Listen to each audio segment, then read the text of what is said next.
Democracy पर इत्तेफाक किया था, आए आज चार्टर ऑफ इकॉनमी के ऊपर इत्तेफाक करते हैं। हुकूमत इनकी थी। जनाब स्पीकर, पाए हकारत से न सिर्फ मेरी उस पेशकश को ठुकराया गया, बल्कि जो नारे बुलंद हुए इस ऐवान में, वो तारीख़ में हमेशा स्याबाब में याद रखे जाएंगे।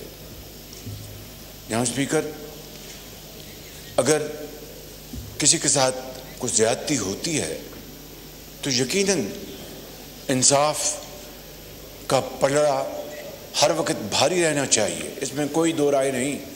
चाहे कोई सियासी लीडर है या ज़िंदगी के किसी भी शोबे से उसका ताल्लुक़ है।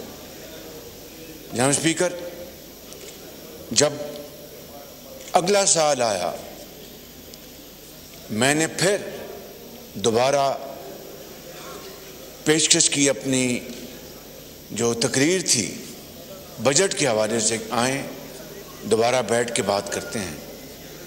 फिर ऐसे नारे बुलंद हुए जिनका जिक्र करना मैं समझता हूँ कि इस ऐवान की तौहीन है। जनाब स्पीकर, आज ये जो तल्खियाँ जिस हद तक पहुँच गई हैं, इसका ज़िम्मेदार कौन है? ये आज मैं समझता हूँ कि 76 साल बाद हम ऐसी जगह पर पहुँचे हैं कि एक दूसरे से हाथ मिलाने से भी अब झिझकते हैं।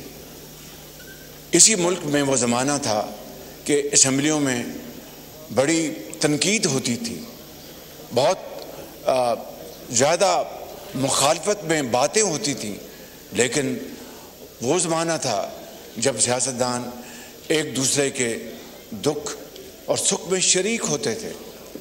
जनाब स्पीकर, आज अगर इनके बानी को अगर वहाँ पर कोई मशाकिल मसाइब हैं, मुश्किलात हैं, तो बताएं, बैठ के बात करें। मैं आज फिर कहता हूँ, आएँ बैठ के बात करें और बैठ के मामलात को तय करें। मैंने जो मोहतरम अली मोहम्मद साहब ने अपनी जज्बाती तकरीर में जो जिन बातों का जिक्र किया, काश वो ये भी जिक्र कर देते कि जिस दिन मेरी वालदा मोहतरमा का इंतकाल हुआ, मैं जेल में था और मैंने जनाब स्पीकर सुब्रन को कहा कि आज तारीख़ है, मेरी वालदा का इंतकाल, वो लंदन में है, उनकी वहाँ से मेद आनी है, तो मुझे आज मैं दरख्वास्त लिख देता हूँ, मुझे आज आप छुट्टी दे दो। उनके लिए मुमकिन नहीं है, ऑर्डर आया कि आपको जाना है, लेकिन आप जाएंगे, हाज़ी लगा के आ जाएंगे। मैं चला गया और वही गाड़ी, मैं यहाँ पर अपनी ज़ाती तकालीफ का नहीं रोना चाहता। इनको पता है कि वो जो ख़तरनाक कैदियों की गाड़ी मुझे क्यों दी गई थी कि मेरी कमर को मुकम्मल तौर पर उसको ज़ोफ़ पहुँचे। जनाब स्पीकर, मैं भी कैंसर सर्वाइवर हूँ, मैंने तो कभी जेल में इसका रोना नहीं हुआ। मैं गया वहाँ पर,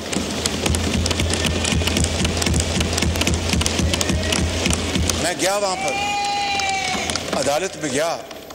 मेरा ख्याल था कि वो जज साहब कहेंगे कि आपकी वालदा का इंतकाल हुआ, आप क्यों आए हैं, हमें आप चले जाएं वापस। हम खामोश रहे, बैठे रहे।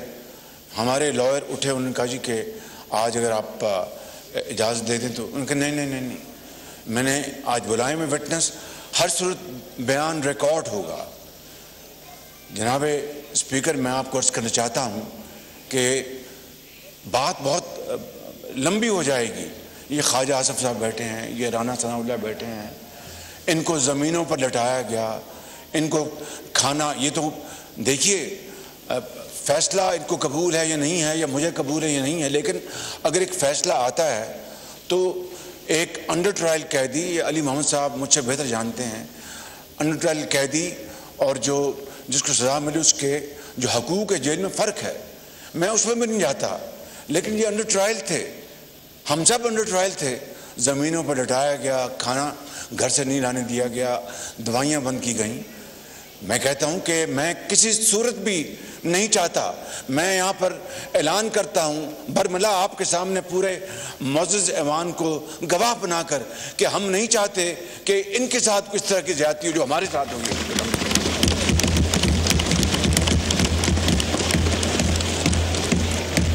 तो मैं ख़ितामन ये अर्ज़ करूंगा इनकी खिदमत में, आए बैठें, मुल्क को आगे लेके जाने के लिए, मुल्क की तरक्की और खुशहाली के लिए आए बैठे, मिलकर पाकिस्तान के बेहतरी के लिए बैठ के बात करें। इसके अलावा कोई चाराकार नहीं। बहुत शुक्रिया आपका। जी, लीडर ऑफ द अपोजिशन। बहुत शुक्रिया जनाब स्पीकर। कौमी असम्बली में वज़ीर-ए-आज़म शहबाज शरीफ की जानिब से इजहार ख्याल किया जा रहा था। अब से थोड़ी देर पहले उन्होंने कहा कि किसी के साथ कोई ज्यादती हो तो इंसाफ का पलड़ा भारी रहना चाहिए। बजट तकरीर के बाद जैसे नारे बुलंद हुए वो ऐवान की तौहीन है। 76 साल के बाद भी हम एक दूसरे से हाथ मिलाने से कतराते हैं। हमने वो ज़माना भी देखा है जब इख्तिलाफात के बावजूद भी लोग एक दूसरे के दुख में शरीक होते थे, मगर आज ऐसा नहीं है। मैं जेल में था, मेरी वालिदा की मैयत पाकिस्तान लाई जा रही थी, लेकिन मुझे बयान रिकॉर्ड करवाने के लिए रोक दिया गया। हमारी सीनियर क़यादत को ज़मीनों पर लिटाया गया, खाना और दवाइयाँ बंद की गईं। हम नहीं चाहते कि इनके बानी के साथ वैसी ही ज़्यादती हो जो हमारे साथ हुई है। उन्होंने कहा, मैं कैंसर सर्वाइवर हूँ, चाहता तो बहुत सी शिकायतें कर सकता था, लेकिन उसके बावजूद मैंने कोई शिकायत नहीं की। तलखियाँ इस हद तक पहुँच चुकी हैं कि इसका जिम्मेदार कौन है, ये जवाब मांगा गया है वज़ीर-ए-आज़म शहबाज शरीफ की जानिब से। आपको बताएं कि उन्होंने कहा कि जो ज़्यादती हमारे साथ हुई है, हम नहीं चाहते कि इनके साथ भी ऐसी ज़्यादती हो। अब से थोड़ी देर पहले वज़ीर-ए-आज़म शहबाज शरीफ की जानिब से इजहार ख्याल किया जा रहा था। उन्होंने कहा कि किसी के साथ कोई ज़्यादती हो तो इंसाफ का पलड़ा भारी रहना चाहिए। उन्होंने एक मरतबा फिर से अपोजिशन को दावत दी, उन्होंने एक मरतबा फिर से PTI को दावत दी और कहा कि आएँ मिलकर बैठें, पाकिस्तान के मुस्तकबिल का सोचें, पाकिस्तान की सियासत का सोचें, मिलकर मुल्क को आगे लेकर चलें। हमने बहुत बार इनसे बात करने की कोशिश की, लेकिन इन्होंने मानने से इनकार किया।